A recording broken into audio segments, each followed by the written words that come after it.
Hello everybody, it's Keith. Help support the Northeast scene and declare yourself a member today.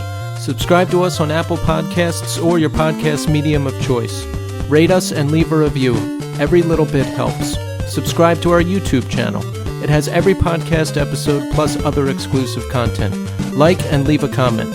Follow us on Instagram and Twitter at TheNEScene. Also, continue to write us at northeastscene@gmail.com. We want to share your experiences as well. And now, here's the show.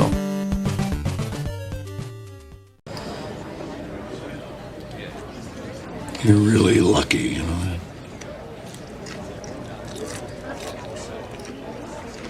that? You didn't have to wait your whole life to do something special.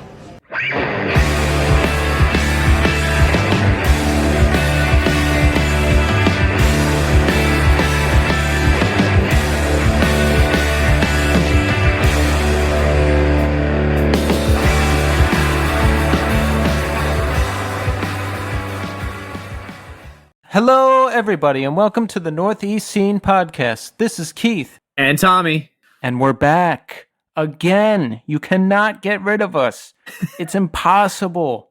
Nothing will stop us from delivering you the highest quality podcast content every single week.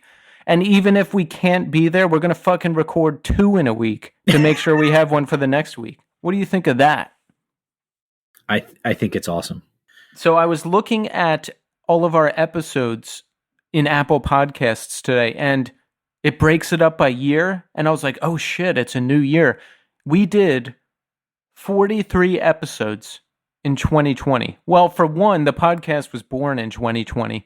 And 2, we did 43 episodes. That's like, how many seasons does a TV show put out? Like, how many episodes is a 20 episodes a season or something like that? 18 episodes a season? No, it's for the prestige dramas, it's usually 8 to 12. Oh, fuck that, dude. We're fucking killing it. We're on season 5 already. Yeah, we're way past our peak. Yeah. Yeah, like old school network sitcoms would do 20-something episodes, I think, per season. And we're delivering double that per year. And there'll be even more this year because we started in March in 2020. Good. I still think about, like, we haven't skipped a week. Yeah. No, so we skipped weeks, but we've recorded episodes in advance of when we were skipping weeks. Yes, and it has been weekly because we recorded 4 and we put them all up, and that covered March. And it just so happened that we started up again the first week of April. Yeah. Yeah. It's kind of crazy. The thing I keep thinking back to is, like, when people are like, oh, so is it difficult to do a podcast? I'm like, yes and no. Keith bears the brunt of, like, the difficult part of, like, the editing and all that other stuff. I was like, but there's times where, like, I had to record, and it was like, I remember it was at Thanksgiving this year. I recorded it in the front seat of the minivan. Yeah. It was like, just, you got to keep moving, man. Like, fucking, you know, because some of these are going to be bangers and some of them are going to be fucking trash. So, no, you can't say that some of our shows are going to be trash. Some of them are going to be mediocre, and then some of them. No. Listen, they're all works of art. Well, of course. But I mean, at the same time, you know, my child's drawings are a work of art the same way fucking. Remember that time you touched the Van Gogh painting? Oh, my God. Yeah. I must be insane. Can we tell that story on here? Are we gonna get? Yeah, I was at a certain museum. I'm not going to say which one, and I was like new in recovery. You know, I would only been off drugs for a couple months, so I guess I was still kind of crazy. And Tommy, I don't know. Tommy has an effect on me. He told me that he went to this museum and touched a Van Gogh painting before, and he got in trouble, like security yelled at. Now, is that story true? Are you doing like the Tommy embellishment, or did it happen exactly as you say? No, it happened exactly like that. I was teaching my first year out of college, and I was teaching in an alternative school, and we had gotten a grant for an arts program, and they brought this art group in once a week for the kids, and at the end of the year, they were like, we're taking a trip to this art museum. And I went with the kids, and one of the kids was like, of course, keep in mind, this was like a alternative high school for kids that were like, there was a kid in my class. I was 22. There was a kid in my class that was 20. So he was like, I dare you to touch that. So I walked over and I was like pretending like, I was like, yeah, look at the brush strokes. And I just kind of like grazed my finger across it. And as soon as I did it, the dude was like, you can't touch that. It's like, oh, I'm really sorry. So Keith took a video of himself next to it. Like he looked like he was, you tell it because it's your story. So you're edging me on text. You're like, touch it. And I don't know, you have an effect on me. So I was like, I'm going to do it. So I stand in front of the picture and I have my friend film me, and I lift my arm up and like elbow the picture. And somehow nobody saw me.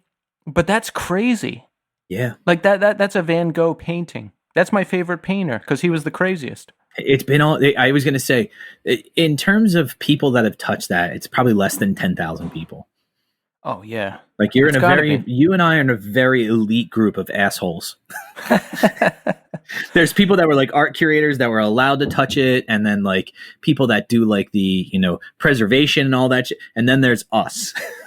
That just fucking touched a masterpiece because we're fucking dicks. Yeah, so if you're listening to this, don't do that. I don't recommend it. It was a stupid thing for me to do. Yeah. Now, here's what I want to say. It's been suggested to me to have the music of the band we're talking to in the show. Like if people don't know the band. But I don't want to do that, one, because, I don't want to just have people sit and listen to music, and two, when you use music of another band, YouTube always flags it. Oh yeah. And then they're like, this record label is going to take all the royalties from your video.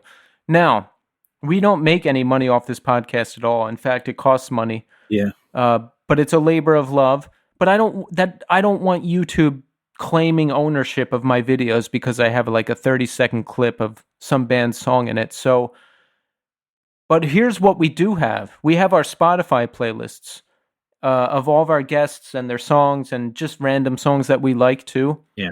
We have a very extensive 2020 playlist on Spotify, and I just created the 2021 playlist. So search the Northeast Scene 2020 or the Northeast Scene 2021 for the latest one, and we'll have all of our guests on there and, just random songs that we like too. So if you haven't heard the band and you're curious, it's a one-stop shop to check out everything, so please do so. Yeah, and I don't want to have to be like, like I think of like a talk show, like, all right, can you set up this clip? Like, yeah. I don't want to do that. I don't want us to play clips of our own shows. I just want to, I'm always on the hunt for new shit, new conversations, new content. We're going to keep it moving forward.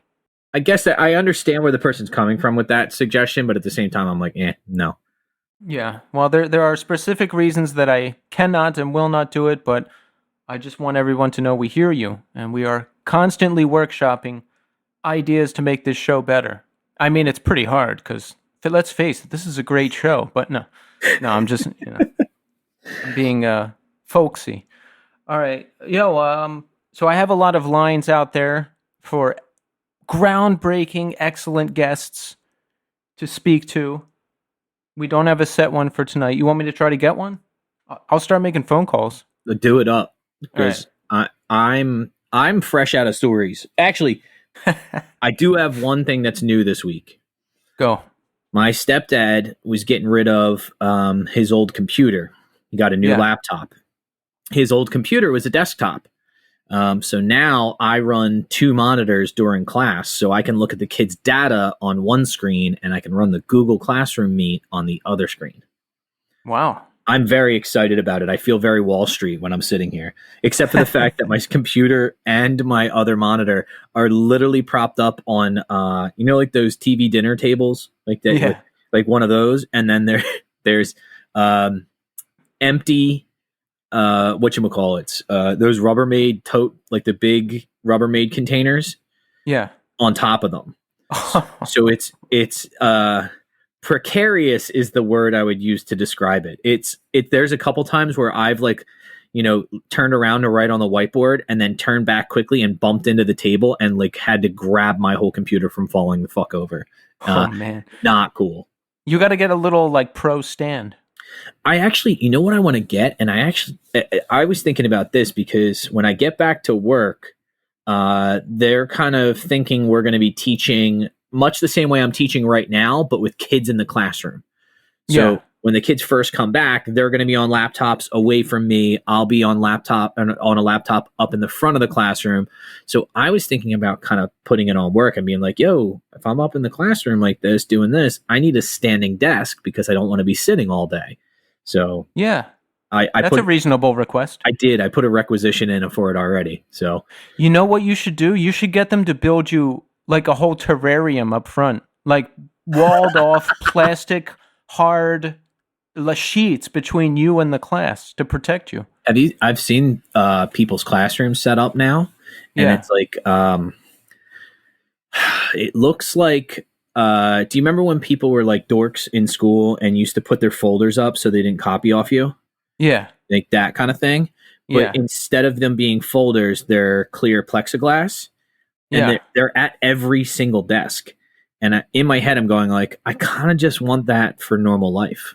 Like I just to get just the barrier between me and everyone else in the world, so I don't have I think that all the time now. I think I might just stick with the mask. to just go pro mask all year long, every day. Yeah. Yeah. Like even after the pandemic. I don't see an issue with that. I would think when I saw somebody wearing a, like, I used to see videos or like clips of people traveling and they were in like places like Japan or Hong Kong. Yeah. And there were people on trains and buses and they would be wearing a mask. And I'm like, why the fuck would you wear a mask on the bus? And now I'm like, why wouldn't you wear a mask on the bus? Like, Jesus, exactly. it makes sense. Like, even if you have like a cold or something like that, like, it's very courteous. it certainly is. Like, it definitely comes across as like extraordinarily polite and outward thinking about other people's safety as well as your own. And I was like, damn, dude, that's a really, like, we should adopt that. That should definitely be something that sticks around from the pandemic. Is if you're sick but not sick enough to not go to work, fucking mask up, dum-dum. Like, stop coughing all over people. Yeah, well, there's still people in this country who won't wear seatbelts out of protest, so we don't really have a chance. But I'm going to do it because I like it. It protects me. It protects other people. It's just smart. Seatbelts kill more people than they actually save. Dad, you're thinking about airbags. Oh, wait. Oh, you're quoting The Simpsons. Yeah, sorry. I thought you were going to go into some weird territory. I was going to clamp it down. No. All right. Hold on a sec. I'm going to try to make some calls here. Go with what you got. Let's see if they answer. Got to get a guest on. Yo, Brad. what's happening? Yo, you're on the show right now. What? How's it going? We're doing this on the phone? No, do you want to come on the show right now? Oh yeah, unless you want to do it on the phone. No, the quality won't be as good if we do this. Yeah, I'll pop in. I'm going to send you a link right now. All right, cool. All right. See you in a bit. Later. That's Brad Truax from Interpol. We're getting him back. Heck yeah. Yeah. All right, let me send him the link. Hold on. Can I also make a statement about things I hate? Of course. I hate people that are clearly not into it and wear things or have things that have Wu Tang on them. Yeah. That's become like a cultural symbol. I saw somebody, like, a picture of, and I'm not going to like say how I saw it, but it was friend of a friend kind of thing, scrolling through Instagram, and there was like a bunch of people at like a, social distance, like, Christmas party, and someone was wearing a Wu Tang shirt, and it was like, it was like a Wu Tang Christmas sweater, and I was like, I hate you, and I don't even know you. Like, that really bothers me because, like, I'm not a huge Wu Tang person, like, but I listen to Ghostface before I listen to anything from Wu Tang. So, like, in my head, I'm going like, I know that's kind of like a pretentious thing, but at the same time, I kind of want to go up to that person and be like, name one Wu Tang song. Name one. I've literally never heard a single Wu Tang Clan song. When I was skateboarding, that was like the go-to soundtrack people used to have. Like, everybody had that CD, was 36 Chambers. Yes. So I know it really well, but I never like it didn't resonate with me. Like I just didn't. I understood it, and I understood the kind of idea behind it, but there was also a part of me that was like, I don't really care. Like, Wait, I think Brad's here. Brad. Yeah, I feel like I'm eavesdropping. Yo, you sound I feel like perfect. I just was like lurking, You were. and I came in on a horrible time. Well, no, man. Any time is the perfect time. We're all here Well, now. no, I came in on a horrible time, like hearing you say that you've never listened to Wu Tang Clan, Can you believe that? and I just was like stoked. Hi, Tommy. what's up, Brad? How you doing? I was just telling Keith yesterday how he was in my COVID bubble. Yes. Oh, And then you learn these awful truths about someone. Wait, so Brad, you're a fan of the Wu Tang Clan? 100%. So are you saying I should listen to the 36 Chambers album soon? Yeah, like right now, while me and Tommy are on. we'll just Brad and I will online. just chop it up, bro. You can go fucking yeah. get business done. How could you have gone this far in your life without ever hearing Wu-Tang Clan? I got into hip hop around like the gangster rap boom of like the early 90s, Onyx and all Naughty by Nature, all that stuff. I was into that. I didn't listen to a ton, but some. And then I would only listen to some rap. And then I got into it heavy again around 2016. So I think it was just a time and place thing that I missed it, but I'm happy to go back and check it out because shit, if it's good, it's good. I'm down. I listen to a lot of hip hop. Yeah. Okay. Yeah. So Brad, can I ask you a question right off the bat? Not really. I kind of want to. I mean, let's go back to the Wu-Tang Clan for a second. All right. You should. I mean, I feel like at this point, before listening, you should absolutely listen to the 36 Chambers. I'm going to do it this week. But there's a great documentary that just came out, last year or the year before, called Of Mics and Men. It's like the whole Wu-Tang history. I think it's on. I'm not going to promote any cable stations, but it's out there. Right. You should watch that. I'm down for that. I feel like that would get you psyched to then go listen to the records. All right, so you're going to have to tell me what service that is and give me your password. Okay. And I'm going to watch it. I will. I might have someone else's password, but I might pass that along so you can watch it. Everyone does it. It's fine. All right, so I have a question. Brad, do I smell weird? No, I've never smelled you.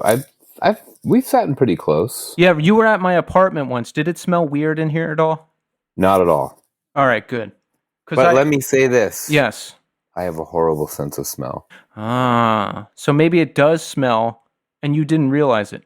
But if it was bad, noticeably, I would catch a whiff of it. All right, good. So I think I'm okay. No, my friend said that my apartment has a peculiar smell. Like, not bad, just unlike anything they've ever experienced. So That's kind of bad, I think. Yeah, I know. I was like, peculiar is not good. No. Like, I don't say like, oh, this dinner is peculiar. Like, you know what I mean? And mean it as a compliment. Yeah.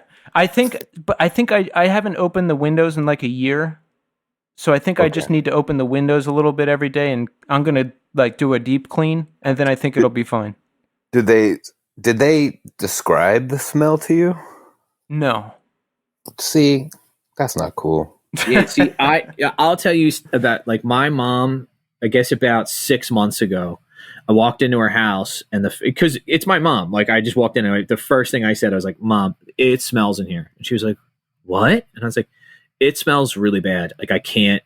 It's awful." And she's like, "Oh my God, I don't smell it." And I walked through the rest of the house, and I was like, "I don't smell it over here," but like when you first walk in the front door or the side door, I was like, "It's right here." My mom had a leak in her washing machine, and there was mold and mildew on the subfloor, and it was like festering. Whoa. So it was one of those things that like, I'm glad I said something, because my mom was about to be like, "I don't know, it smells weird in the laundry room." Like, no, it fucking shouldn't smell like that. It smells like, when you ever leave a load of laundry in overnight and forget to switch it over to the dryer? Yeah. That smell the next morning, that kind of moldy, musty mildew smell. Yeah. Her whole first floor, like on the one half of the house, fucking smells exactly. It was it was like to the point where it's like overwhelming. I was like, I can't even be in this room anymore. See, that's my worst fear, is that my apartment smells weird, and then because I live in it, I smell weird, and then I go out into the world. But I don't think that's the case because I shower every day. People tell me that I dress nice, so that's good. They say I look well put together occasionally, so that's good. I just need to open the windows like once a day for an hour and probably clean up because it's been a while. Can I give you a life hack? Yes. Actually, I don't know, take the time, but because it takes no time at all, but make an investment into scented candles and you will not regret it. Ooh, I'm into that. I love it. Yeah. It's like, I'm all about it. I'm going to do that too. Yes, I've got a whole plan. So But like, don't just buy like the supermarket ones. I mean, it's like a whole world. No, I'm gonna do Yankee Candles. Yeah.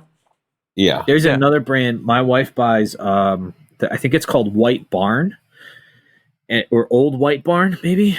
But anytime I cook something that's really, really strong smelling, like eggs or what did I burn? I burned something the other day, and I was like, light a candle, and 5 minutes later, it smells like the candle, like the whole house. It's amazing. It's great.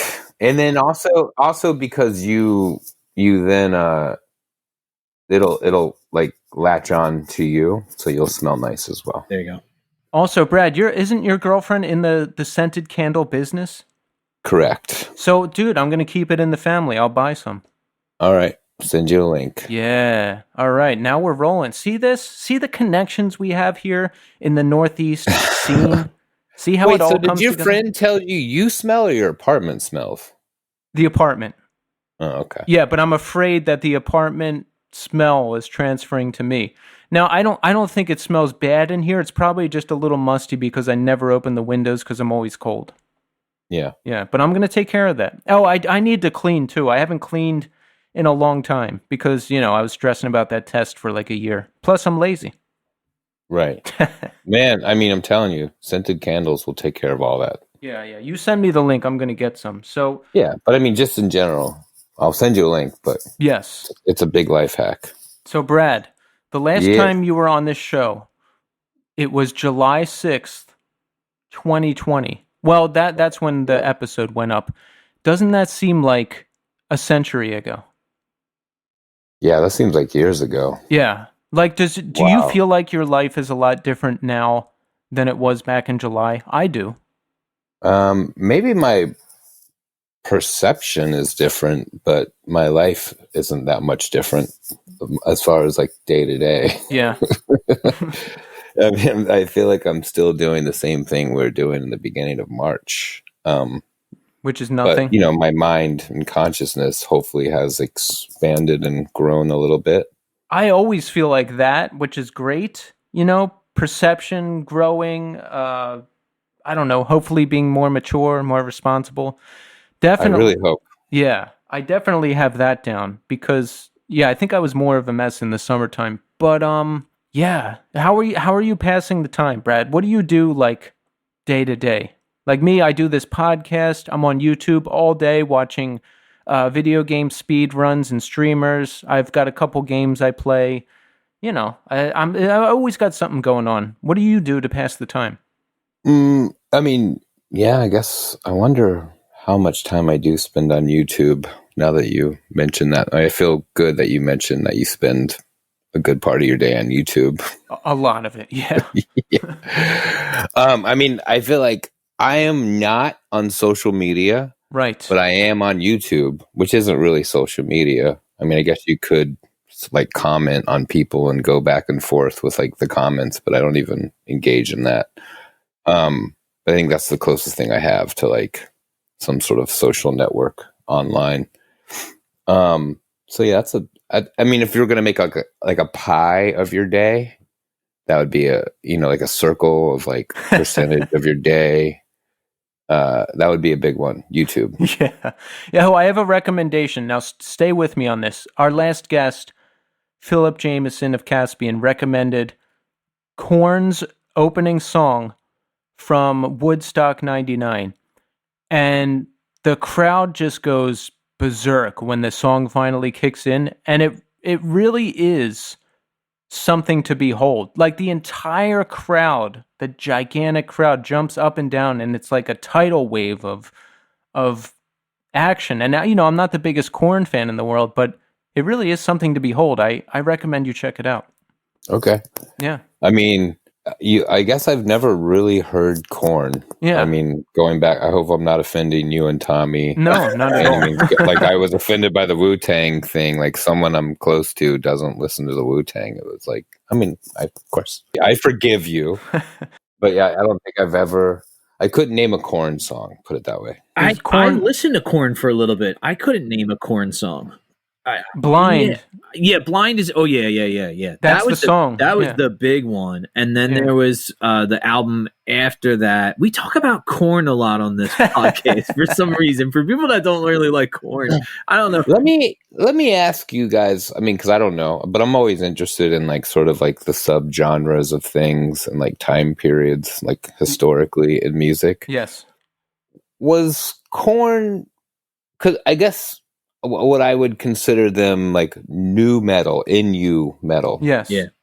But I just also remember that all kind of came out of like I want to say like they just appeared with like Limp Bizkit and those kind of bands. Yes. Around that time. See, I feel like I knew Korn before I knew Limp Bizkit. They were around first. I guess that's what I'm asking. Were they like sort of the first of that? I think absolutely wave? Yeah, yes. And then it kind of grew into that like Linkin Park, like emotional but metal, but for some reason you have a DJ kind of mix up that seemed like everybody had, but Korn never did the DJ thing, I don't think. Not till much later, but Korn was around first. They were the pioneers of that whole sound. And then they helped break Limp Bizkit. And I didn't start hearing the term new metal until like Disturbed and Godsmack and all those bands started coming around. And yeah, so Korn was just like this cool kind of underground, heavy mainstream band. And then they broke mainstream with Life is Peachy around the year 99 or 2000, I think. And that's when like the whole new metal thing kicked off. And let me ask you this. Would you say part of the signature sound of new metal is having the turntables, the scratches?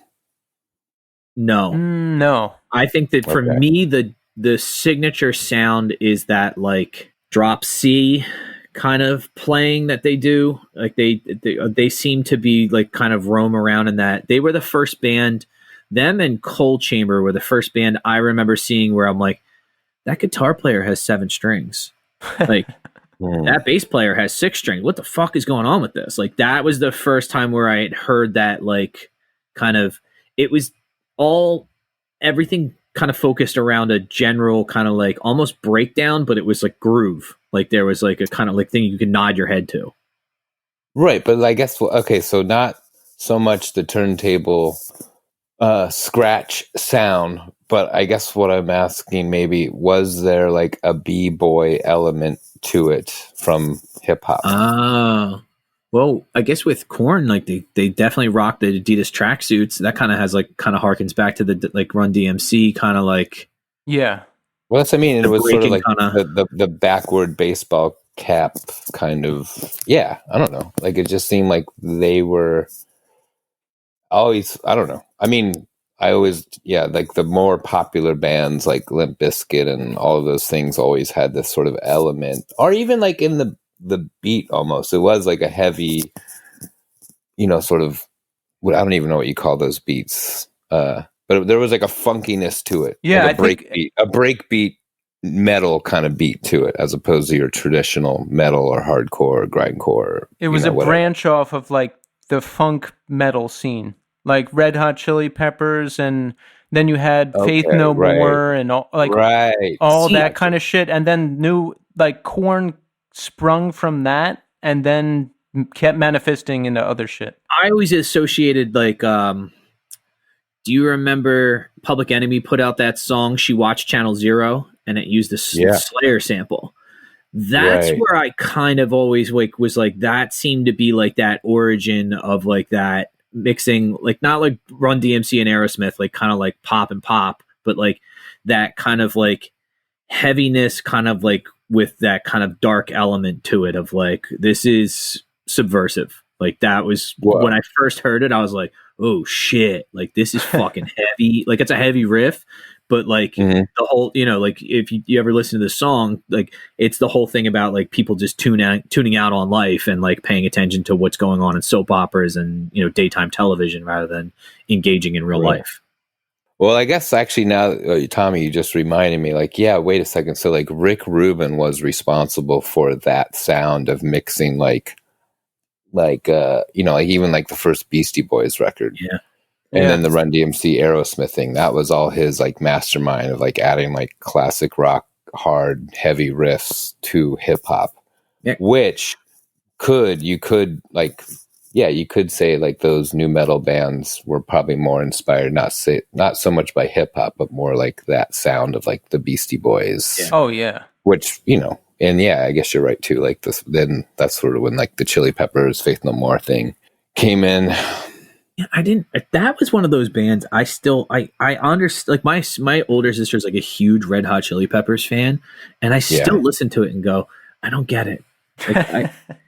Like, You know what? Yeah. I've grown to appreciate them over the years. I'll never put it on and listen to it, but it's, I don't know.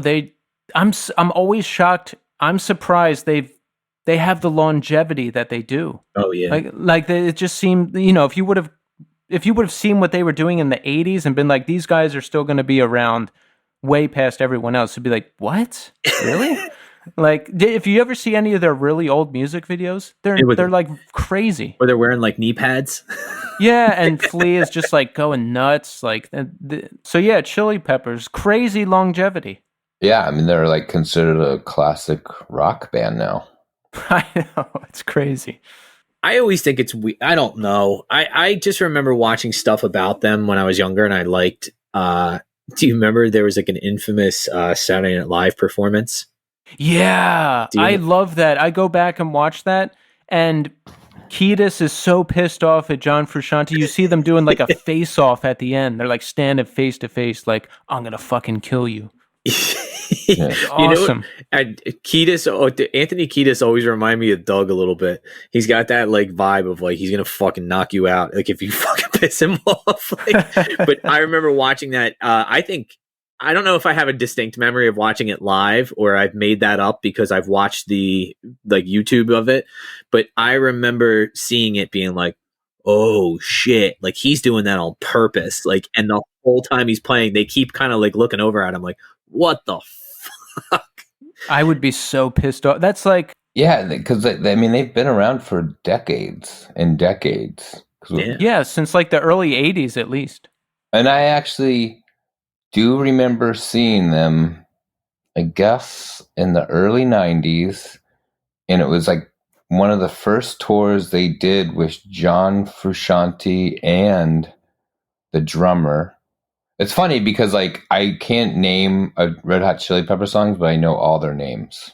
Was it Chad Smith? something? Chad Smith. Yeah. So like you know Anthony Kiedis. Well, Flea's easy to remember. But you know, like I just know all the band members' first and last names or whatever. But I do remember because sort of when I first heard them, you know, there was no like anything sort of like left of center that wasn't on like mainstream radio, was just called alternative music, you know? Right. Before there was all these like subgenres, and they were just sort of, I mean, I guess because they were sort of more keyed into like the funky sound that made them sort of like left of center. And they were just sort of like, I guess they, you know, they do come out of like that LA underground scene, you know? Right. Yeah. Like just as like Jane's Addiction and all of that stuff. But anyway, I just remember like they, I mean, for me, they just sort of appeared out of nowhere. And I remember they came to like St. Petersburg, Florida, and I went to go see them play. And I mean, and honestly, it was like I didn't know any of them. It's like before we knew like their personalities, you know? Yeah. And they were this incredible live band because also it was a certain level of musicianship that I wasn't used to seeing. You know what I mean? Because they were because that guy, Flea was just going crazy on the fucking bass and slapping and and then it was just a real powerhouse thing. And I also remember in that time going to shows, and I don't know if we talked about this last time, but particularly where I grew up, there was kind of a bad skinhead vibe. And because there wasn't a lot of hardcore shows, they would go to alternative rock concerts. Yeah. And they would always fuck with the bands. And so I remember specifically at this Red Hot Chili Peppers concert, they were fucking with the Chili Peppers. And in the middle of one of their songs, Frusciante takes off his guitar and starts smashing it over somebody. I guess one of the skinheads, and then all of a sudden, Chad Smith stops playing drums, gets up, and I don't know, maybe just because I was a young man at the time, that guy just looked like a fucking tank. Yeah. Of don't mess with that guy. He was the muscle, you know. And so there was this confrontation, and I just remember thinking whoa, don't fuck with those guys, the Chili Peppers, you know. That's crazy. But whatever. But yeah, but it was also another one of those things I just never thought they would. I don't know. I mean, they were great musicians. And I think I even after that went out and bought one of the records, which was Mother's Milk. Yes. Oh, yeah. And that was the record before the Rick Rubin record, which just blew them over the top, you know. Yeah, they are really good musicians. I watched again with YouTube, a random video came up of Chili Peppers back in the heyday, and Frusciante's playing acoustic guitar, and Anthony is just singing Under the Bridge, and man, that guy can fucking play guitar. He's so good. I mean, I'm the only fascination I have with them would be Frusciante. Yes. I mean, I can't. We're really going for this Chili Peppers fucking history right now. I wish we were talking about Wu Tang, but he always fascinated me because at the height of their success, the world in the palm of their hand, he left the band. Yes. And then became this gnarly junkie. Yes. But in that period, he recorded this insane of a record. It was his first solo record. And I think American Rick Rubin's record put it out. But it's such a gnarly, 4-track, kind of Captain Beefheartish, insane record in the depth of his addiction. Yeah. You know? Which it was almost anti... It was almost a cry for help, but it was amazing record. And then he came back to the band, and then he left the band again, and now he just recently came back to the band. Yeah, he leaves and comes back a lot. Yeah, and then they try to do shit without him, and it's just not as good as when he's with the band. But I don't actually consciously know that because I haven't really listened to them since the 90s intently, right. You know.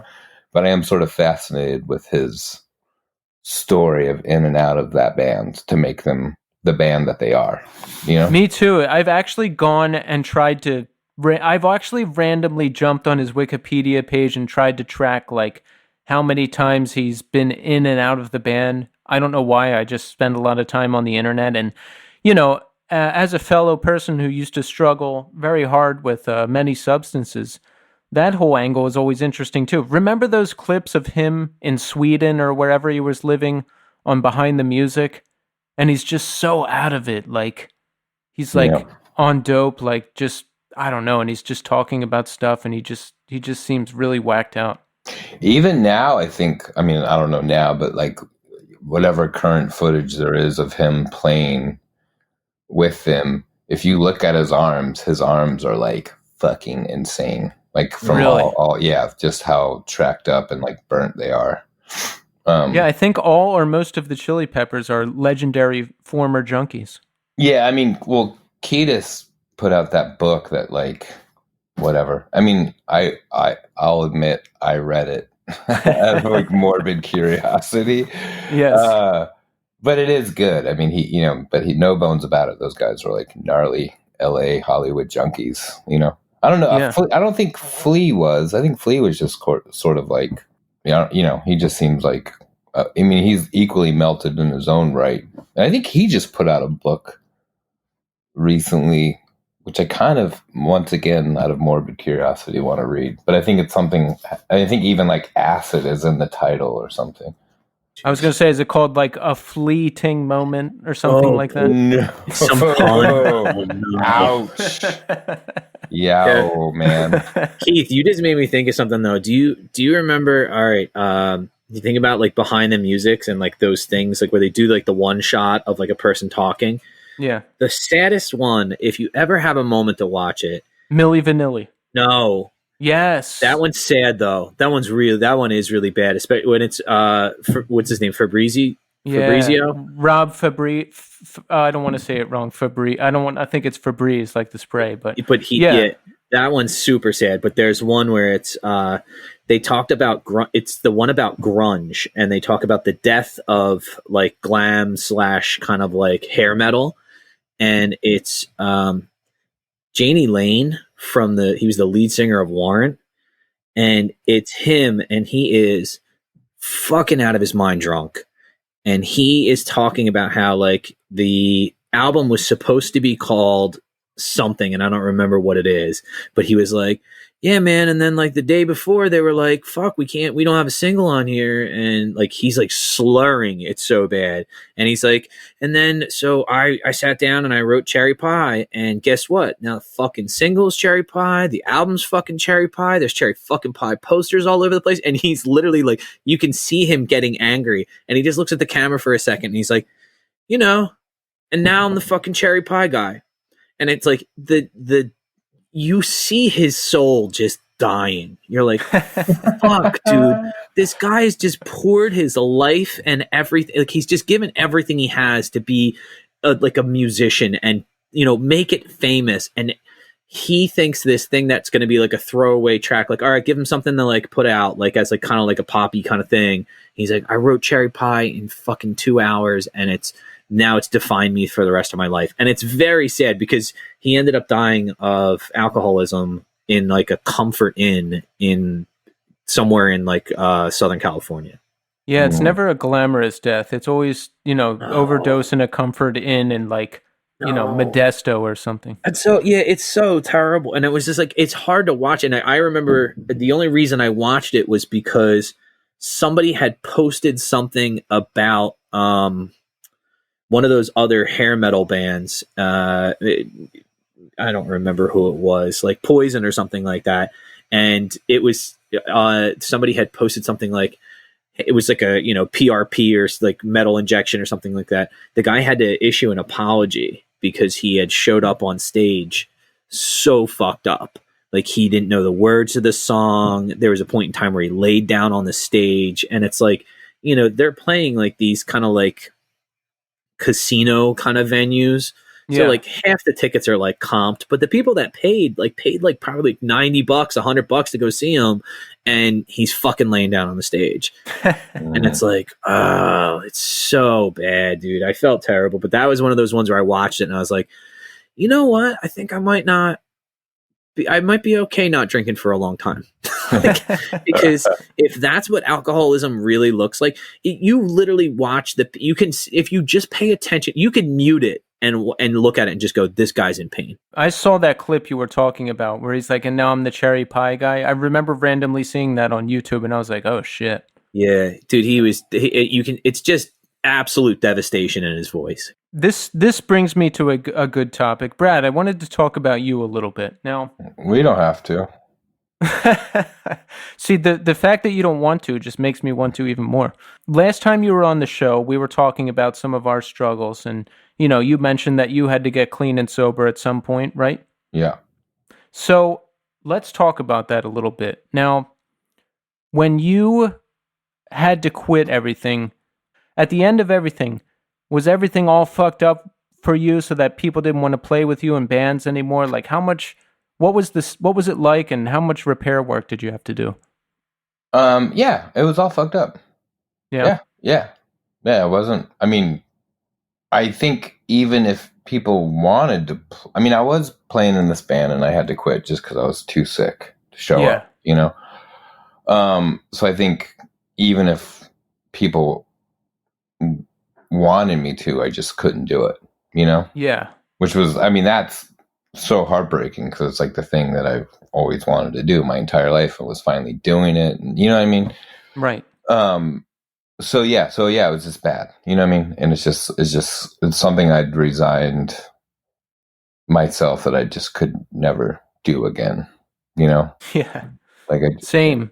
But it was so funny how quickly like you can make a decision like that, you know, because of like the illness, you know, because of like just like you're sort of, you think you're making like a rational decision when you're completely fucking out of your mind, you know, like I can't play music. I can't do this, you know? Yeah.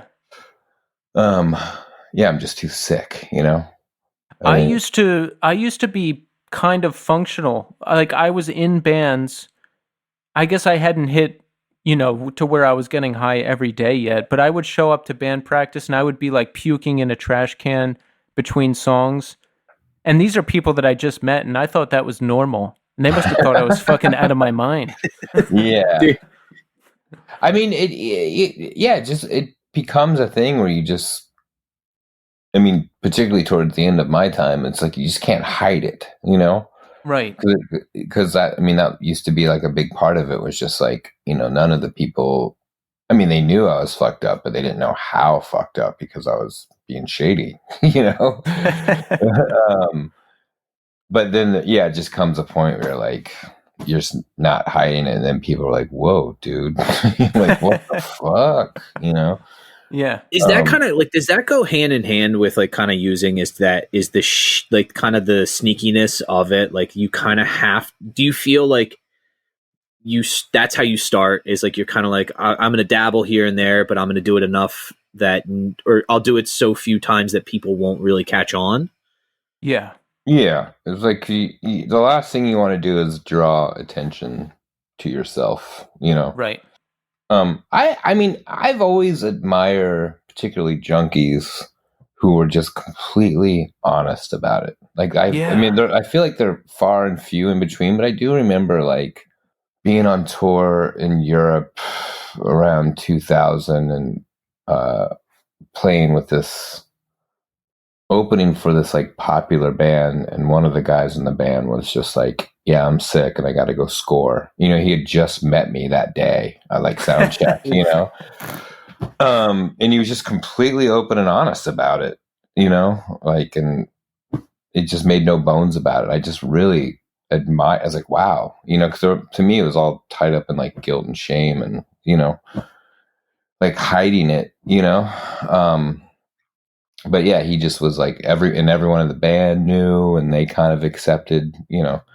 There's also this like, I think that, you know, there is quite a few bands who are like, I don't care how fucked up you are, just as long as you don't miss a show and show up, you know. Right. I think not to bring this band up because I'm not a fan, but like I think that was like the Grateful Dead's whole thing, you know. Mm-hmm. Like, because that's why that dude Jerry Garcia was just, even he was like the gnarliest, darkest addict of all time, you know.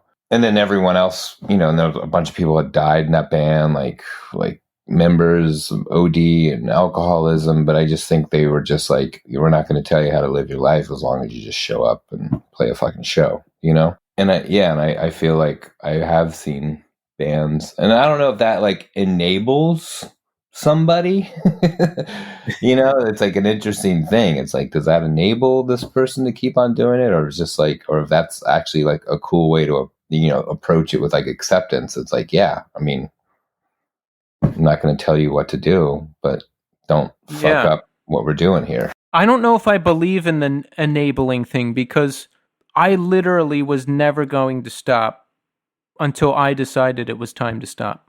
Like nothing was ever going to stop me. Yeah. So Keith, that's a great kind of like, if you had like, say for example, like things that you like are find as part and parcel of your life, like so your career, like if you had gotten fired, do you think that would have stopped you?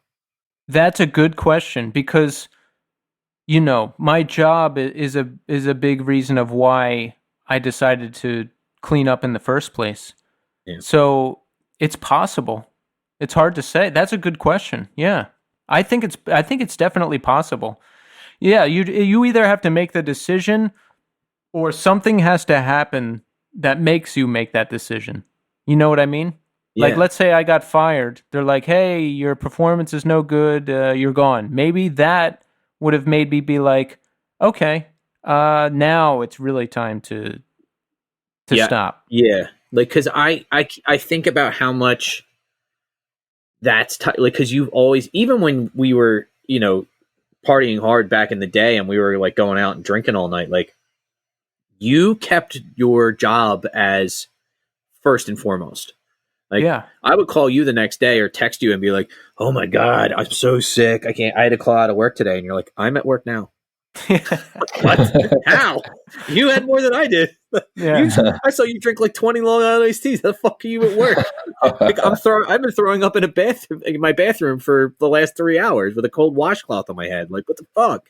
I don't know how I did it. It must have just been my life. Like that was my life's practice, because I wouldn't be able to do it now. No way.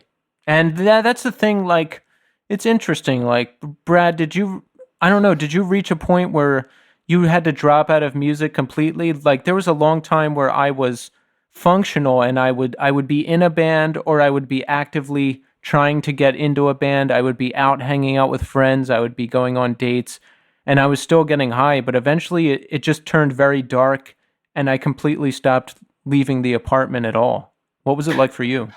I mean, similar. I think it's like you're managing and you're functioning, but like less and less are you able to like show up, Yes. And then at a certain point you just like stop trying to show up.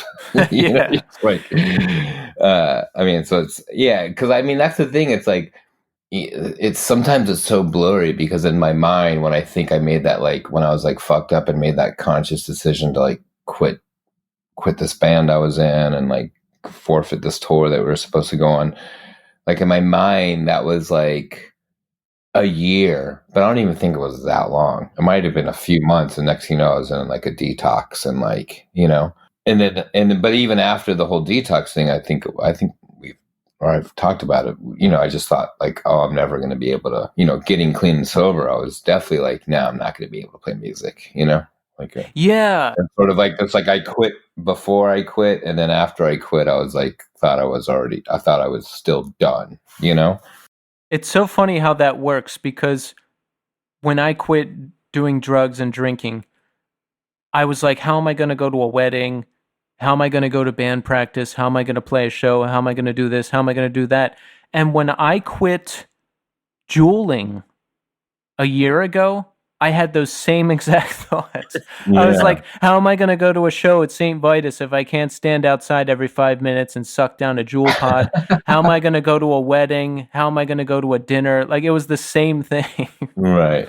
For something much less extreme. Yeah. And now I don't even think about it. But I think that's like why you have the, sort of that, why you believe in sort of like the disease concept, Yes. It's because it's like, how am I going to live my life with it or without it? I had that conversation with my dad this past week, and then I mentioned like the disease of addiction, and he's like, disease? And I was like, no, man, look up the definition of disease in the dictionary. Yeah. I'm like, I did it myself because I was like, this is bullshit, and it fits. Yeah. It does. Yeah. I mean, it's, I guess it's like controversial, but I mean, isn't apparently like, alcoholism and addiction like actually in like a medical dictionary? Alcoholism is in that. I think the one thing they always use, they go back to, is that Merck manual. Mm-hmm. Like it's like 3 huge volumes of book, like all the different clinical diagnoses that you can have. and acute and chronic alcoholism is for sure in there. Yeah, and in the well, it's not a joke, but like the irony is, it's like both of those diseases are the only disease models where you have a choice. Yeah, where you can be as sick as you want or as well as you want. Like you don't get that choice with like cancer or fucking diabetes or what I mean, like. Wow. Yeah. It's So I think also that's why people don't. That's why it's like the sort of argument of the disease thing is like, well, it's like willpower. It's like, nah, man. Not exactly. I think I always think about this like I remember watching do you remember that show they used to have where I don't know if it was it Dr. Drew, and he used to bring in like famous people and they would do like celebrity rehab. Yeah. And the one guy they had on there, and I don't remember, was it Steven Adler? I think it might have been Steven Adler. He was one of them, yeah. And he had such a severe dependence on benzos that he was like, Dr. Drew was like, no, you can't do it here. Like, we need to bring you to a medical facility. And he was like, why? And he's like, because you can have really severe seizures. Like, detoxing like this is not just benzo detox apparently can bring on these like, grand mal seizures, and you can be really, really sick from it. To the point where you need to be hospitalized. I've heard gnarly benzo withdrawal detoxes. I mean, it can cause nerve damage. It's like, it's bad. It's really bad. And I know people who have gone through it and it's fucking serious. I mean, it's like, like delirium tremor, all that shit. You're just hallucinations, like nerve damage, like it's bad, Benzo withdrawal and alcohol withdrawal are the two worst. Yeah. You need medical assistance for those. I remember seeing, so my grandfather was like a full on, like, couple bottles of crappy bourbon a day kind of drinker. And when he stopped drinking because he had started to develop the early stages of cirrhosis, he actually went to a hospital. Like, he went to like a medical detox and was there for, I don't know, 6 or 7 days. And I remember when he came home, I was like, how was it? And he was like, it was the craziest thing. The first day, they were telling me things like, oh, we're going to do journaling. He's like, I can't hold a fucking pen. Like, my hand was shaking so big. He's like, I couldn't fucking hold the thing. Like, let alone fucking write or form thoughts. Like, he's like, I could barely, he's like, I could, spell my name. And that was about the extent of what I was able to do on those couple days. So Tommy, you don't suffer from the bug? No.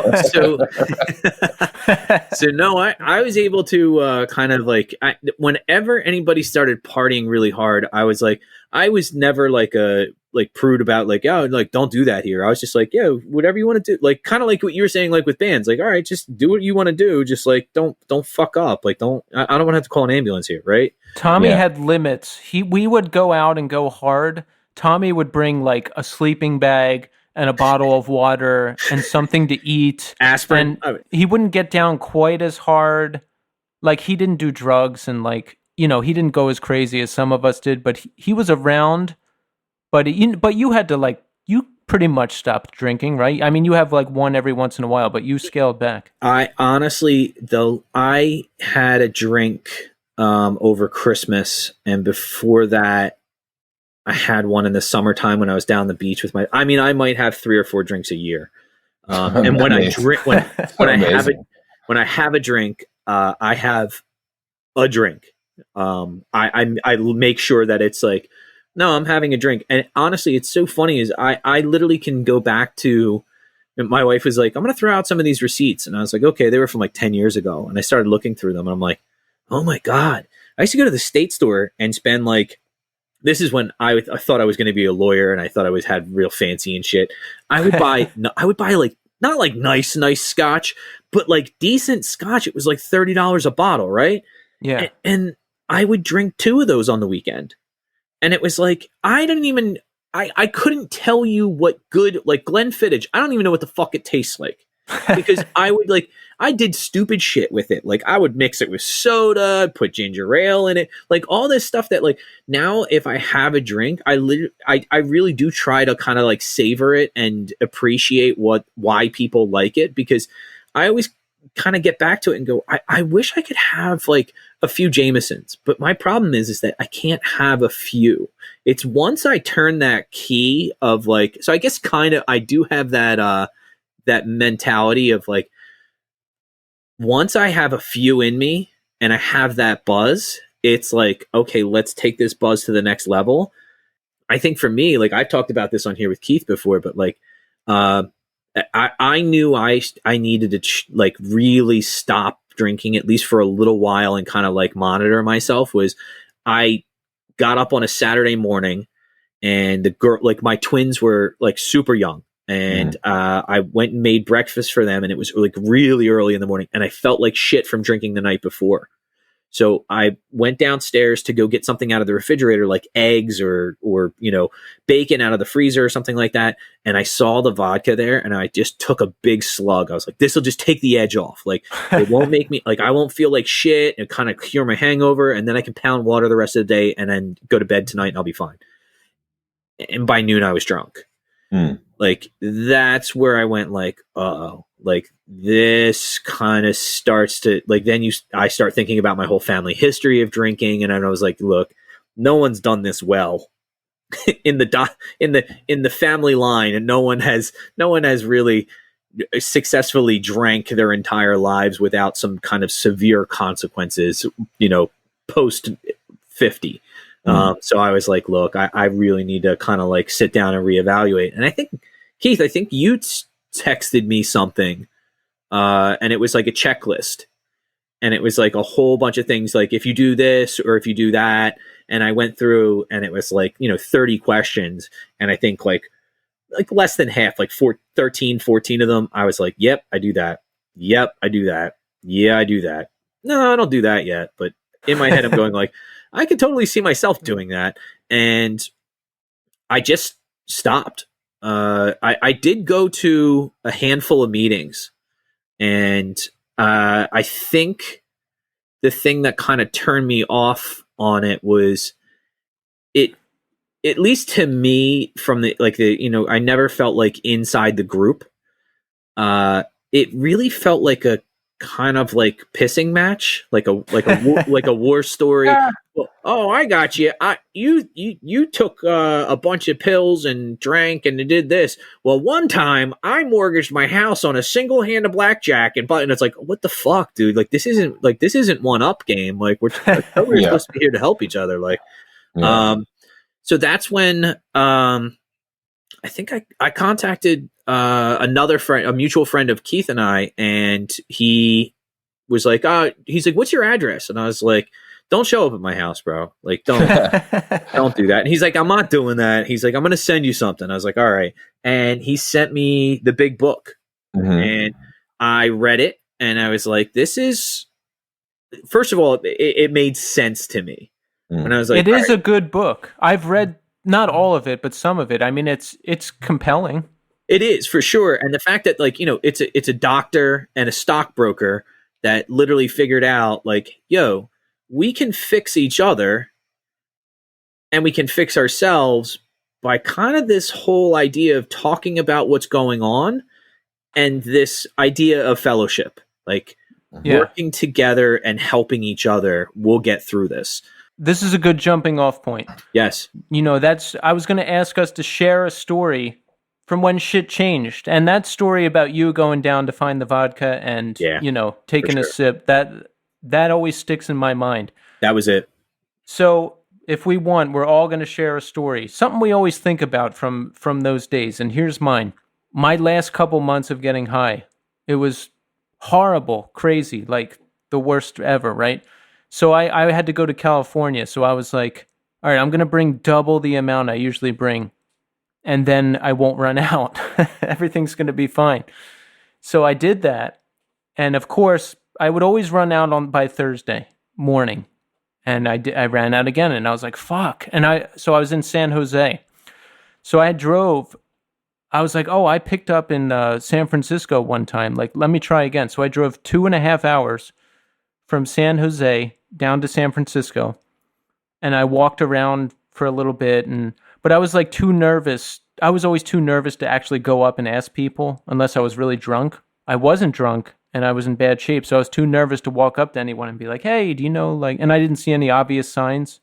So I went home empty-handed, drove 2.5 hours back, got up the next morning, flew home 5 hours, and then waited another 4 hours for the guy to show up, so I could start it all over again. And I always think of that time if I'm ever tempted to, like, go back and do a repeat. You know what I mean? Because it was insane.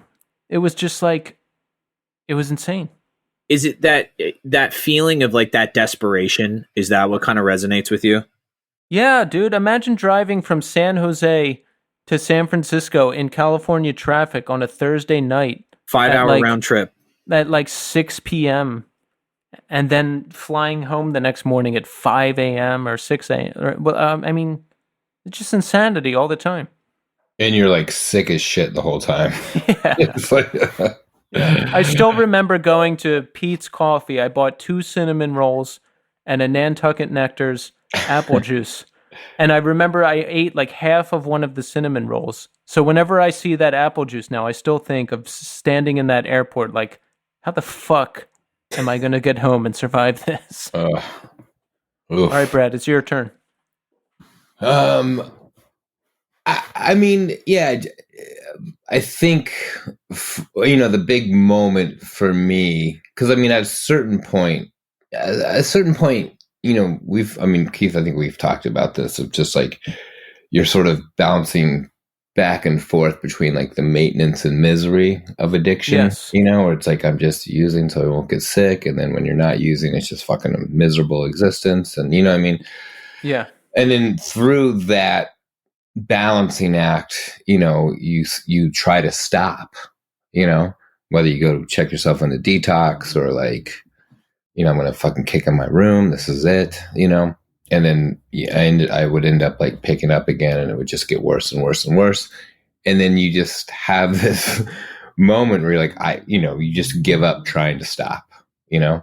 Like that's like the real like bankruptcy part of just like, I'm not going to try to stop. I just want to die, and I'll just keep going through this existence, And so I was definitely at that stage, and I just remember like, waking up one morning sick and then trying to figure out how I was going to get more and all of that stuff, and I don't exactly remember like what time it was, but it was just going to be like another day in the fucking life of an addict who's sick. There was no plans to like stop, put it that way, Right. It's just like, let me just get through this fucking day and figure it out, So that's the zone I was already in for a long time, And so for me, it was these like 2 friends of mine show up on my doorstep, and automatically I know something is wrong because these 2 friends did not like each other. You know what I mean? So I was like, fuck, that moment of just seeing the look in their eyes, like, oh shit, like I'm fucking these guys up. And then even then, and like basically they were just like, we can't watch you kill yourself anymore. Like you need help. We're here. Wow. We're offering you help. And they're not like 12-step dudes at all. One of them actually owned the bar that I would fucking drink at, and like, whatever, like they weren't like coming from that place, put it that way. They were just concerned friends, who like came together. So, I mean, I guess that's as close to like an intervention as one could get, but it was just definitely that moment where, and even then I think I like bailed, and I went on a run, but they were smart. They had gotten in touch with my brother. And my brother had come up from North Carolina, like overnight. It's like he just appeared in my fucking apartment when I woke up the next day, and I think that night, even with those 2 friends coming over, like I was just on a mission to like throw myself off the bridge, like I was going to get high, throw myself off the bridge. I was just like, it's just like my time was up, Yeah. But so, yeah. And that was like the moment where my brother dragged me to detox on July 4th, 2004. That was, that's like my clean date. So it was definitely like that. I guess if that's what you're asking, it was like that moment, of just like, I wasn't planning on stopping that day, but there was this like, I guess, we would call it the divine intervention of other people coming together and, Can I ask you, like, when you guys first stop, is there like once you kind of have that, like, get back to reality, I always feel like, and this is what kind of like always kind of got me back into drinking, was I had this sense of euphoria. Like, yes, I stopped. Now I could fucking start again. Like, I'm okay now. And all those moments of like that absolute desperation and the hungover, disgusting taste in your mouth, the vomiting, like everything suddenly dissipates and goes away. And you're able to like kind of like compartmentalize. You're like, oh yeah. No, I can have one. And it's like, I remember so many times where I bought my last bottle of vodka. This is my last one. And then it's like, what the fuck am I doing? Like, I've had 18 last ones in the last 6 months. Like, this is not the last one. Like, something's got to give. Do you have that moment, like, when you first kind of have, like, you're, like, super energized? Like, this is great, and I feel great. Maybe, just maybe, I can go dabble a little bit. Or is it, like, a clean cut? Like, you're just like, fuck it, no. Like, I'm never going back. Well, there was plenty of years of I would stop, I would kick like every few weeks and I'd be like, all right, I'm done. And the second I would feel better, I would make it a week, 2 weeks, 3 weeks, and then I'd feel better, and then I'd have a little money, and I'd do it again, over and over and over and over again. But when I really, really stopped and made a commitment to stopping, I just felt panicky all the time and scared. And, very shaky. Like, is it going to happen? Is it not going to happen? Can I do this? Can I not do this? So it shifted from like, yeah, I'm done. And then one little thing happens and I jump right back into it, to like, it's like walking on a tightrope. You know what I mean? For months and months and months trying to stop and like not fall back into that. What about you, Brad? I mean, so Tommy, so like when I finally stopped, is that what you're asking, or just like even just like attempts at it, or like, I think my biggest thing is like once it's out of your system and you feel better, do you ever have that, like those moments where you almost can kind of like trick your brain into being like, no, you can handle this, like you can go back and do it? I mean, prior to like finally stopping, yeah, I mean, similar to Keith, it was just like I would fucking detox and withdraw myself and go through that like hellish thing for like 7 to 10 days. And I'd start feeling like a little bit, even when I just started feeling like a little bit better, like I wasn't fully done kicking, but I would just sort of have that feeling of like, oh, okay, I'm getting through this, Yeah. I would go congratulate myself with a beer, and then like, because like that wasn't like the problem, Yeah. Yes. Like just having like a nice cold beer wasn't the problem, but then of course, like the whole alcohol is a drug, causes a great many addicts to relapse thing. Like I am definitely proof of that. You know what I mean? Because it would just be like, I'm just having a beer, man. I'm congratulating myself for kicking. And I would go right back instantly. That thing I just went through fucking hell with for 7 to 10 days, Yeah. I mean, and I guess that's sort of the thing. Like when I finally stopped, I think the thing that has always been sort of like the number one thing I think about is just like, I just cannot use safely, that's just my thing, Yeah. So it's like not about having, I mean, first of all, I mean, it's even just as far as like alcohol is even concerned, like it was never about the taste for me, Right. It's purely effect, so like the whole connoisseur of like, someone sniffing the fucking wine or enjoying like a fucking, IPA or whatever, all these like brands of whatever. It was that was just never, it was never about that, so I never like even think about that as like, that's something I wish I could do, you know? Yeah, I always think about like I get I'm 100% addicted to Turkey Hill iced tea. Mm-hmm. Like I drink a glass of Turkey Hill iced tea every day, and I know there's been times during quarantine where I haven't gotten it, but I've never been like, I need a beer, like, or I need to drink whiskey right now. Like the taste of alcohol has never enticed me to be like, yeah, let's go get one. It's 100%, Brad. It's always been I want the effects. I want the feeling that comes from this, whatever this liquid is just a vehicle to get me to that place. There is that point in which people talk about in their tripping that like that connectiveness to something greater, you know, like that conscious contact to something greater. Yes.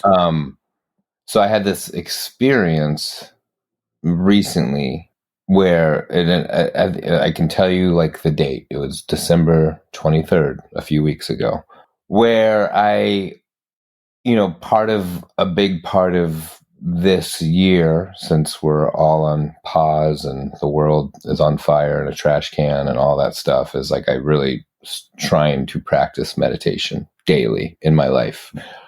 And I was doing it in such, I would do it like at some point when I wake up and do it for 20 minutes. And like set a timer on my phone and just sit still and breathe and, you know, close my eyes, whatever. But it just was not working, right? Like it just seemed like at a certain point, like towards the end of last year, it was just like, this is becoming such a fucking chore to do. And it's not quieting the mind. It's actually making it louder. And so I'd heard this old guy in California, talking about his meditation practice, which just simply involved like going outside on his porch and like observing the squirrels playing with their acorns and eating them and throwing them at him and blah, blah, blah, blah. You know, which it just seems like incredibly like, that's too simplistic. Like what, you know? Anyway, I ended up getting this guy's phone number and like cold calling him out of the blue, you know, on like December 23rd. I talked to this guy, you know, total stranger. I think, you know, because I knew someone who knew him and that person gave me his number, then that person sort of like warned this guy that I might be calling, you know? Yeah. So I called and we talked for like an hour and a half, you know? Wow. And I was just sort of telling him exactly what I'd been doing. Like, look, this thing is not working for me, man. This meditation thing, like I do not, you know what I mean? Like I don't enjoy it. There's nothing good about it, you know, and so that's the thing about meditation in general, like the practice of it, like it's not something you can be good at. It's not something you can be bad at. It's just a fucking practice, you know? But for whatever reason, one of the questions he asked me is like, well, have you ever done LSD before? And I was like, of course, you know? And he's like, so, you know, and he's like an old guy, like in his 70s.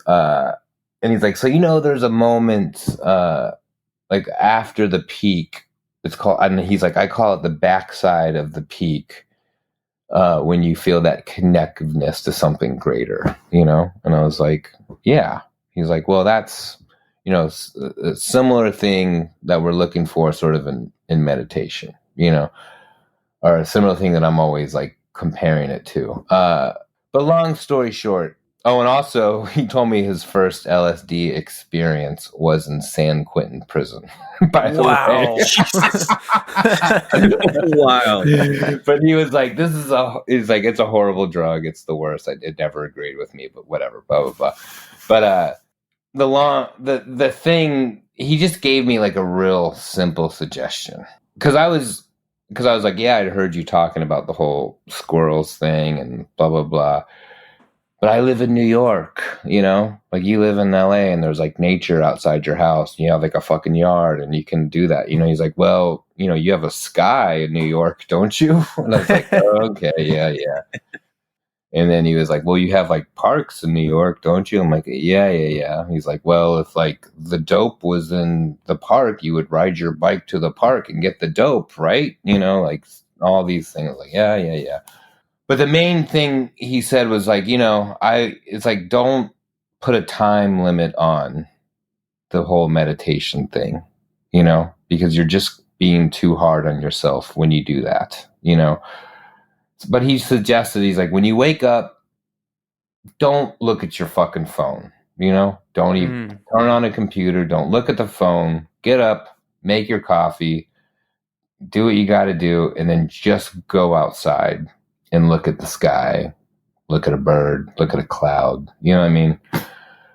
And if you smoke, go ahead and smoke, blah, blah, blah, but just like, don't put a time limit on it. It can be like 5 minutes. It can be an hour. It does not fucking matter, So every day since December 23rd, I've been doing exactly that. And it is fucking amazing. Really? And I guess the key thing is that I'm reporting back to you. It is really all about not logging on to the phone or a computer when you wake up. That is like the most beneficial element to this all. And then the other part of it is just sort of like going outside and sort of like seeing the sky, or and I've become obsessed with like these like house sparrow little birds that are flying around New York. So I go visit them, just like things that I'd never ever had paid attention to out of my front door, I love that. Yeah. I'm inspired. I want to wake up and not look at the phone now, because that's the first thing I do, and I always feel like garbage. But when I'm with Romy and we go out for a walk and actually go sit in the park or something, and she makes fun of me because I like make friends with all the squirrels and I feed them and birds, and there's like birds flying all around me, and I'm stopped to see every squirrel, and I want to make sure they all get a little something. That stuff feels good. Yeah. I need to do more of that. Yeah. Man, I'm telling you, man, there's just, even if you're looking, I think even that was, I got in another conversation with a friend of mine in LA just about, this could take like another hour because of just like the last week that we've had in the United States, Yes. And all that is leading up to whatever happened last week. Anyway, I just to really quickly say that, like, when I was doing that 20-minute meditation on my couch, eyes closed, breathing, my phone was right next to me, keeping time, So before or after the meditation, I'd always be looking at my phone, Yeah. So just that not having any part of my beginning of the day is like a whole other level, dimension, world to start a day off, But I guess what the philosophical thing I was getting to is just like, AI, like how controlled by AI we really are in every aspect of our life, Yeah. And just not having that. I'm not trying to get all like hippy dippy, like new age crystal guy here, but really not having that energy around you is fucking amazing, I envision having that one day, but I'm too addicted to YouTube and watching Korn at Woodstock 99 and playing video games and playing PlayStation 4 and all that stuff. No, but I totally agree with you. I'm addicted. I want more balance is what I'm saying. More balance. And I was going to ask you guys this, we were talking about what we've been addicted to. I will ask you guys this, because we all have it. I think every human being, besides like the internet and social media, this is more of like a physical thing. Today, I'll tell you mine. What are your vices today? What are your absolute vices today? Like it could mean like to me, coffee all day long, like fucking need it, can't live without it. Don't want to live in a world without it, Yeah. And then second to that would be like some sort of like vitamin water that I'm obsessed with that has 0 sugar in it that I drink fucking when I'm done drinking coffee all day. That's like my night drink I switch to. Well, I'll tell you, Brad. Number 1, Polar Seltzer. I always have it on me. I need it every day. It's all I drink. Polar Seltzer water. I have my favorite flavor right here, blueberry lemonade. And I buy the blueberry lemonade whenever I see it, and I hold on to it for a couple days. and then it's like a special day when I crack it. Mhm. And today is that day. And I always, always, always, always have dark chocolate in my fridge. Lindt, Lindt. The caramel one is number one, or I do 78% cacao. I always have those on me, no matter what. Yeah. All right. Tommy? Black coffee. That's my big, like, I drank 4 cups of coffee before noon today. Okay. Oh, shit. Respect. I mentioned my one earlier, Turkey Hill iced tea. Yep, you did. I drink that. I've been really conscientious about it, just because I put on a little weight over the holidays, and I was like, well, I'm going to cut out some of the sugar in my diet. I won't drink, because I would come downstairs in the morning and be like, all right, here's a coffee. And then I would make half lemonade, half iced tea. And I would bring that downstairs with me for work all day. And I would have, like, like the thing you should fill up like with water, like a big water jug, like 32 ounces. I would fill that up with iced tea and lemonade. And it was like, it got to the point where it's like, all right, that's a lot of sugar. And then I would go upstairs for lunch and I wasn't hungry because I had drank so much coffee and drank so much, like, essentially juice. So I cut that out except for at dinner. But I think the one thing that I consistently go back to, and this is now like I'm so glad I got rid of it, is I was vaping for a really long time. And I can actually go back and look at the episodes. I don't even know the date I stopped, but I went from Juul to I was ordering them online from this place, and I would go through.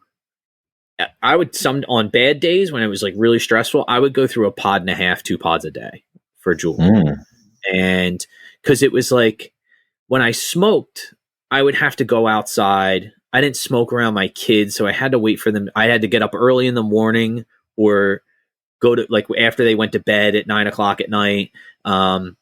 It was just like a chore. Like, and I really felt like, all right, well, with vaping, I can kind of be a little bit more discreet about it. What it did was just intensify it, because I could smoke in my basement. I could smoke when I went into the bathroom to, like, oh, I'm just washing my hands. And it's like, no, I'm smoking in here. Like, that was one of those crutches that became like too much for me. And I feel like I'm so much better off. And the other thing is I realized, they like raised the price on Juul, and I was spending like $30 a week, sometimes more than that, just on pods. And it was like, dude, $30. Like, when I have 3 kids, and in my head I'm going like, I have 52 weeks a year, $30 a week.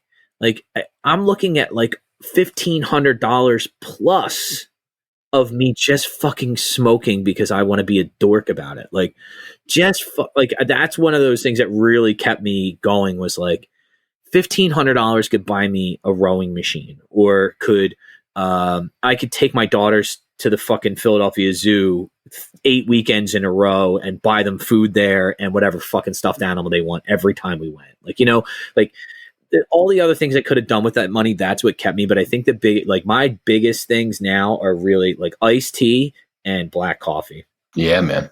That's it's good. funny. It's funny, because like Keith and I are used to hearing, and like the whole addiction thing is like, play the tape. You got to play the tape, But it's funny because I've had an experience lately where it's like, and just what you said, like, Tommy, it's like maybe people should start saying, do the math. Yeah. Do the math. Yeah.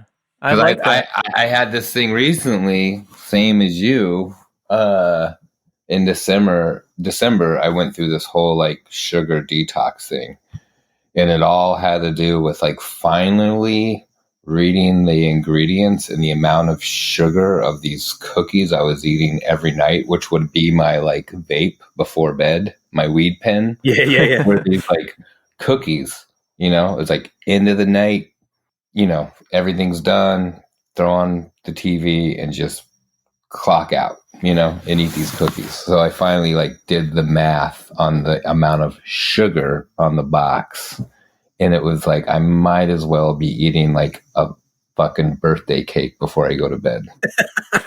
You know what I mean? Or like how many like packs of sugar at a diner were in these like 6 cookies I was eating, and it was like, oh my god, it's like 30 packs of sugar. Oh my god, yeah. You know what I mean? So it's like, just do the math. All right, so we're down to the last few minutes. So I just want to cover a couple things while we have you here, Brad. Now, first, any news on the music front? Any Interpol tours or any projects, or what's going on? Lay out the land for us. Nope, it was just as depressing as it was when I talked to you last in July. Jesus. At least you can laugh about it, man. Fuck. Well, I think I read today that Fauci was talking to like performing arts people and like, oh yeah, fall will be able to do stuff. Yeah, that's what people are saying now, and I hope that ends up being the case. Yeah, but I'm to be honest with you, I'm like over. I'm gonna say over. I mean, like I said, it's still depressing as it was back when we last talked, but just like I'm not gonna put stock in what anyone says, because I think I mean, particularly on the music front, not so much on the Broadway front, but on the music front, is just like, it's just going to be such a shit show. People trying to book things, it's going to take a long recovery process before things get back to like a sort of normal, at least as far as like booking tours and like shows, because like everyone from the most top tier, biggest selling artists to like the lowest DIY underground, everyone wants to play a show, and then you got to think about all the venues that have survived this and all of this stuff, and then it's like, it's just going to be an absolute nightmare trying to book anything in the beginning of when things open up, which they don't even have a date. I guess festivals are talking, where like some people are confirming festival dates in the summer, but I'm just saying. So I think it's I'm not being hopeful for my own purposes on like this year. People basically just pick the next season and say like that's going to be when things are okay. Like first it was summer, then it was fall, now it's like this fall. So I mean I do the same thing. I'm like, I don't know. I don't put any stock in anything. Like I don't, when it happens, it happens. And look, we're out of time. So I want to say this too, Brad, because last time you were on, we had that moment at the end of the episode where, Tommy talked about his dad, and then we realized we had July 1st in common. And, you're telling us now you got clean July 4th. There's all these connections. And that moment, that was a pinnacle moment in our show last time you were on, because we bring it up all the time, and it's something Tommy said he goes back to time and time again to listen to, and myself as well. And I think that's awesome, because that's what I like most about this show is just the conversation, like episodes like this, and then when you just like hit on a conversation goldmine and you're like, oh shit, like that's why I love doing the show, and that's what it's all about. Yeah. Well, I'm glad you guys are continuing doing it, and had a pivotal moment last time I was on. Don't expect it to happen ever again with me. Every time you're on, it's a pivotal moment. I mean, come on. Yeah, I thought I was just calling in for a couple minutes today, but I'm looking at the time. I've really hogged this episode. No, you are the episode, man. Don't say that. You delivered. We're all the episode. We're all the episode. Oh, and let's not forget our slogan. What is it? Bring boredom back. Bring boredom back. Oh, it's back, baby. Back. You ask and we deliver. All right. Well, folks, we're out of time. So we'll be back next week. We've gotten some great feedback from you, the listeners, lately. We're going to read a bunch of that. And we got some great guests coming up, so stay tuned. Thanks, everybody, for listening, and until next time.